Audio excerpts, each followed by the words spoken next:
High fence can be a little intimidating, but it's definitely a necessity in some situations, Van, and we're going to try to help you out today. Absolutely, Keith. When you're looking at wildlife, inclusion or exclusion, solar protection, security type situations, you absolutely need the high fence to provide safety to either your livestock, the animals, your crop, whatever you're trying to protect. Right. Today we're going to do pipe.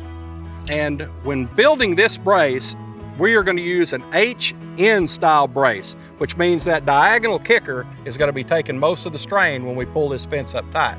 And there's just a few things to remember. Always safety. We're going to take care of our eyes. And you can't really expose this pipe at a great distance without it bowing. So it takes a secondary cross member. But the install is basically the same as we always do.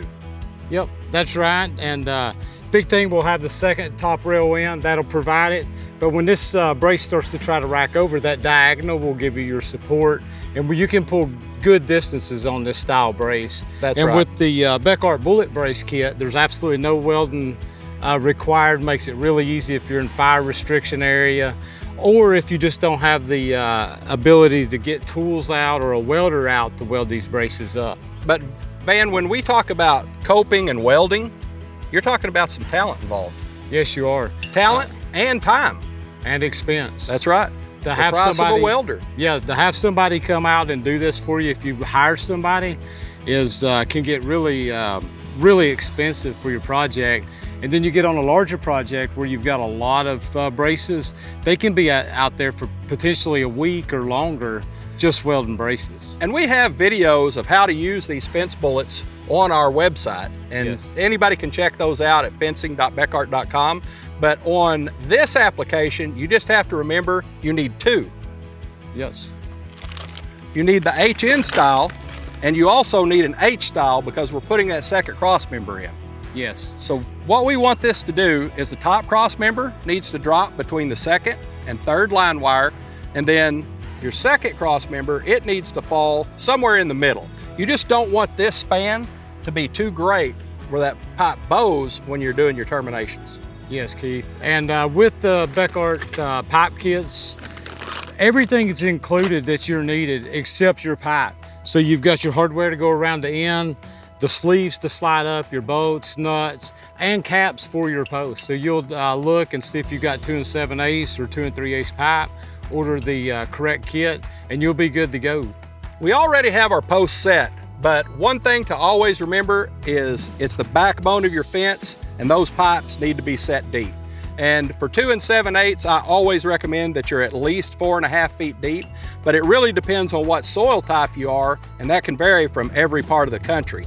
We're here in the Arkansas River Valley, and man, I have built a lot of fence on this property, and we've got soft black soil about 1.5 to 2 foot down, and then we run into clay. So we really have to get below that soil level and into that clay deep to get these posts to hold. These posts are actually in the ground about 5.5 to 6 feet deep. And with the pipe, Keith, I do like to get the extra depth because you don't have as much surface area.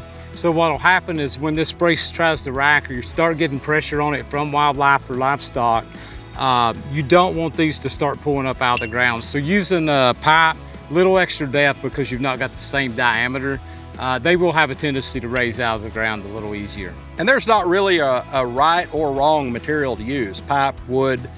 My area, we use more pipe than your area. You guys use a lot more wood. And you know, a wood brace can be just as strong as this pipe brace. It can, and one thing I do like about the pipe is the longevity of it. But we've got a lot more access in the eastern US to wood, so we tend to see a lot more wood fences.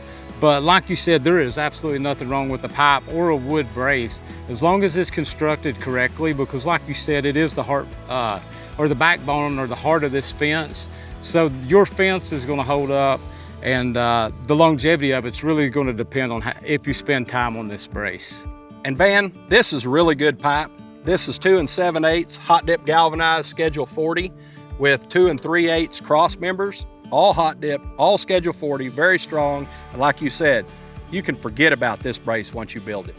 So we're gonna get started putting this brace together. We've already got our posts driven, and we want this brace 2.5 times wide as the fence is tall. So we are set up here, Van, roughly 20 feet. And it's important you do that, Keith, because this diagonal, if it's not down under that 30-degree angle, what'll happen is when we start putting pressure on that fence, if you get too steep, it's gonna actually rack or lift these posts out of the ground rather than pushing the force back against that post. We've actually got a 10-foot cross member and a 12-foot diagonal. So that's gonna give us plenty of holding strength on this brace. We've got the second cross member in, or your middle cross member. We've got it in, so let's get this package open, Van, and let's get this top cross member in. The one thing you need when you're doing high fence, gonna be a ladder. I'm a pretty tall guy, but I'm still not tall enough to reach all of this. So for this brace, we're gonna use the HN pipe brace kit, but we also need an H style. And the H style I already have in, just basically the letter H, Van. So we'll get this open and get it bolted up. So this system uses 2 types of bands, a single directional band and a dual directional band. And that dual directional band catches that diagonal going down to our kicker post. And Van, these are really easy to use. I mean, it takes 2 wrenches, a 9/16 and a 3/8, and you can build this brace. That's correct, Keith. And when you use these, you're going to cut your pipe 1.5 inches shorter than the distance between, and that allows you enough room to get on here. So we've already got these cut, so we can put these on and go ahead and slide this into place. Okay, I'll slide this band on. You'll bolt that one on. We'll tighten it up and be ready to go.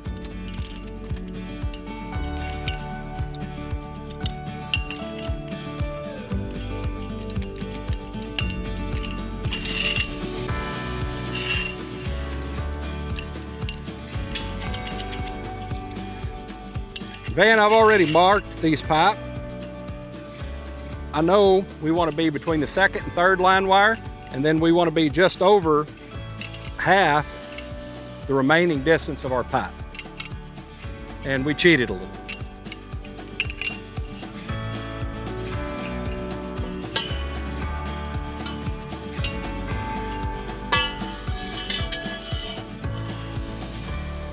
Definitely always helps to have a partner, especially with high fence. These collars are very nice, Van. They're already coped, and they just simply slip over that bolt. Okay, Keith, so we'll go ahead and get the diagonal put in. We are gonna have to cut this pipe, so we'll get a measurement. And like we said, 1.5 inches shorter is what we need to do. That way it'll fit on our fittings.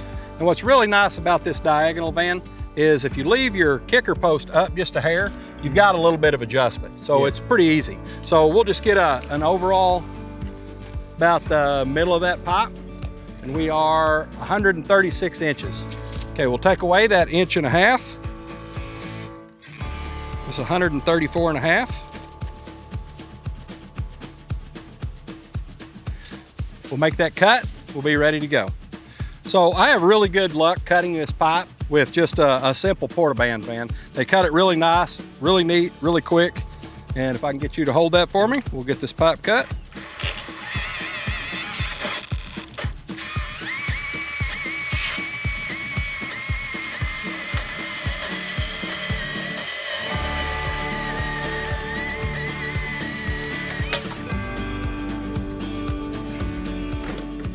So again, safety never hurts. Good pants, good boots, good gloves. Yep.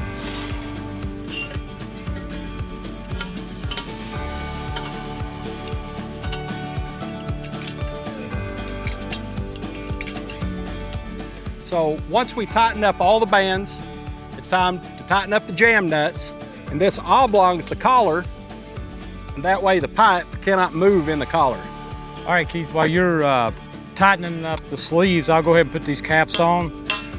They come with the kit, and that'll prevent anything from getting down inside of these pipes, so, or water getting in them and them freezing and busting. That's a great point, Van. In the northeast, the northern states, water could get in these pipes, water, snow, ice, and then actually bust the pipe. So having the caps with these kits are great. And they're drive-on caps, they're easy. Okay, Keith, so that wraps up a pipe brace using the Bekaert bullet braces. And Schedule 40 galvanized pipe.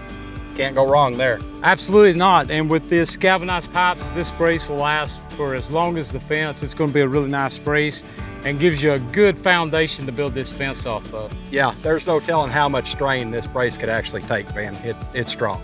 Guys, remember when you're picking your fence, Bekaert, made in the USA. Thanks for watching.